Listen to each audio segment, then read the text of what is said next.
eu vim por causa das tuas palavras. Esta frase foi dita por um anjo, a pessoa de Daniel, em resposta a Daniel.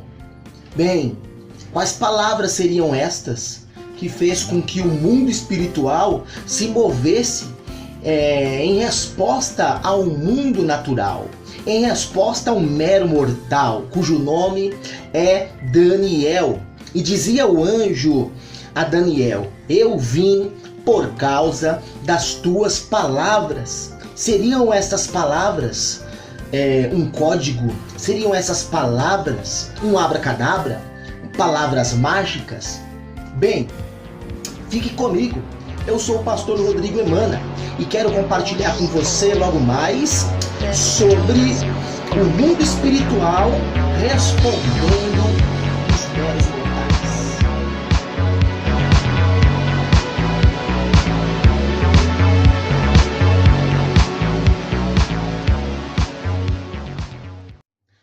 Daniel capítulo 10, versículo 12. Então o anjo me disse: não temas, Daniel, porque as tuas palavras foram ouvidas. Desde o primeiro dia em que aplicaste o coração a compreender e a humilhar-se diante do teu Deus. E eu vim por causa das tuas palavras. Um anjo se move de lugares espirituais para trazer resposta a Daniel aqui na terra. E não só são as palavras de Daniel responsáveis por esta realidade registrada na Bíblia Sagrada. O mundo espiritual se movendo em resposta ao mero mortal. Não. No texto nós encontramos o anjo dizendo a Daniel que o seu comportamento, a sua conduta e os seus valores seriam sim responsáveis por dar poder ao que Daniel falava. Se não, vejamos, o anjo diz: suas palavras foram ouvidas desde o primeiro dia que você aplicou seu coração a compreender e a se humilhar. A compreender e a se humilhar. O que encontramos aqui? Senão um padrão de conduta e de valores que Daniel vivenciava e experimentava. Aí então, o que Daniel falava tinha poder de sim operar em lugares espirituais.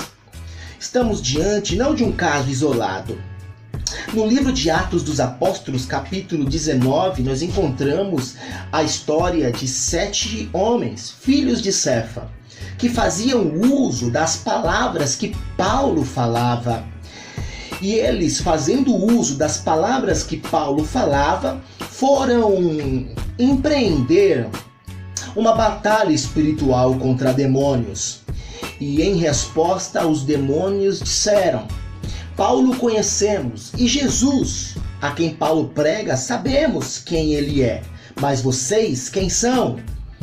E a história de Atos 19 vai nos mostrar que aqueles 7 homens foram envergonhados publicamente.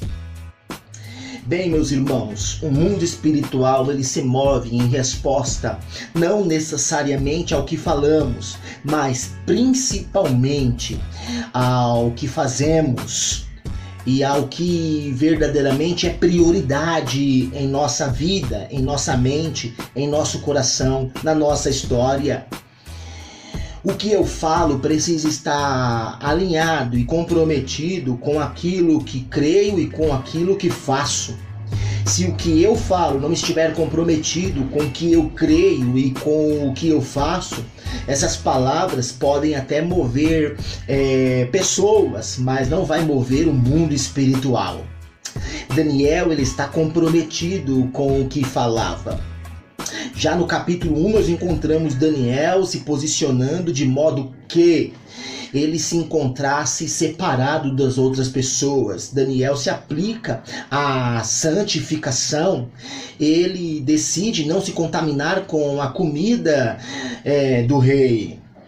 E ao longo de sua história nós encontramos Daniel se submetendo, se subjugando a um padrão de comportamento, a um padrão de conduta e a um código de valores espirituais e morais que, chegado o capítulo 10, versículo 12, nós encontramos um mundo espiritual, não pela primeira vez na vida de Daniel, mas por mais uma vez na vida de Daniel, se movendo em resposta ao que ele falava. Que estas verdades espirituais venham a gerar fé em você e venham edificar a sua vida no nome de Jesus. Compartilha essa aí. Até a próxima. Paz do Senhor.